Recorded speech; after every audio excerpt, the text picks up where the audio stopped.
शेख हसीना को मौत की सजा सुनाए जाने से बांग्लादेश में उनके समर्थक बहुत निराश हैं।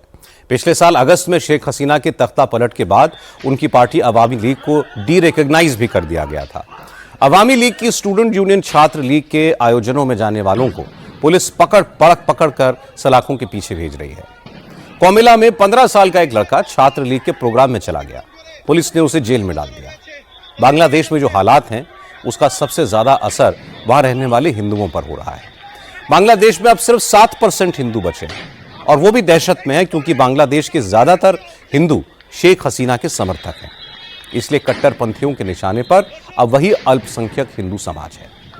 आज शोएब रजा जब ढाकेश्वरी मंदिर पहुंचे तो बांग्लादेशी हिंदू रूमा उन्हें मिली। उन्होंने कहा कि शेख हसीना उनके लिए मसीहा जैसी थी। उनके जाने के बाद बस नरेंद्र मोदी से ही कुछ उम्मीद है, वरना हिंदुओं को बांग्लादेश छोड़ना पड़ेगा।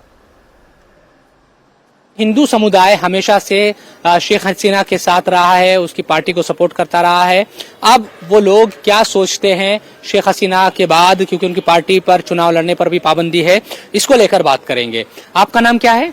तोमा। हाँ। तोमा जी, ये बताएं कि आप लोग सपोर्ट करते रहे शेख हसीना को पहले? हाँ, सपोर्ट करते हैं। शेख हसीना जाने के बाद हमारे हिंदू के ऊपर बहुत जुल्म होती है, मार दौड़, मंदिर भांगना, सब कुछ हिंदू के ऊपर इतना जुल्म होता है, जीना मुश्किल हराम हो जाती है। शेख हसीना कैसे अच्छी थी, क्या करती थी हिंदुओं के लिए? बहुत अच्छी थी हिंदू के लिए। उसको तो जान दे दे तो कम पड़ेगी, उसकी जान दे दो तो कम पड़ेगी हिंदू के लिए। कह रही है कि शेख हसीना के लिए अगर जान भी दे दे हिंदू तो वो कम पड़ेगी। हाँ। आप लोगों के लिए क्या काम करती थी शेख हसीना जो इतना प्यार आप उनसे करते हैं? हिंदू को सपोर्ट देना, जहाँ पर जाए सम्मान देना, जो भी चाहे मंदिर करना। हमारी जो शेख हसीना है वो तो हिंदू के लिए एक माता समान थी। वो चली जाएगी, सुन के बहुत बुरा लगा। जब सुना शेख हसीना को फांसी लगी, मुझे बहुत कष्ट हुआ। आपको कष्ट हुआ? हाँ। सब हिंदू लोग तो शेख हसीना को वोट करते हैं। अब सब मोदी समझ नहीं आता। सब तो नरेंद्र मोदी के पास है। नरेंद्र मोदी सपोर्ट करेगी तो बांग्लादेश के हिंदू जो है वो तो टिक पाएगी बांग्लादेश में, नहीं तो इंडिया पे जाना पड़ेगा। नहीं तो बांग्लादेश में हिंदू रहना बहुत कठिन हो जाएगी, क्योंकि शेख हसीना जाने के बाद जो हिंदू के ऊपर जुल्म हो रहा है, शेख हसीना मरने के बाद, फांसी लगने के बाद हिंदू तो मर जाएगी, बांग्लादेश में टिक नहीं पाएगी। बांग्लादेश की आवाम का एक तबका जमाते इस्लामी को सत्ता में देखना चाहता है और एक वर्ग को छात्रों की नेशनलिस्ट सिटीजन्स पार्टी में नई उम्मीद दिखती है। जब हमारे सहयोगी शोएब ने ढाका में कुछ और लोगों से बात की तो राय बटी हुई नजर आई। क्या वजह है इसकी कि ढाका में हर तरफ सिर्फ इन दो पार्टियों के पोस्टर हैं?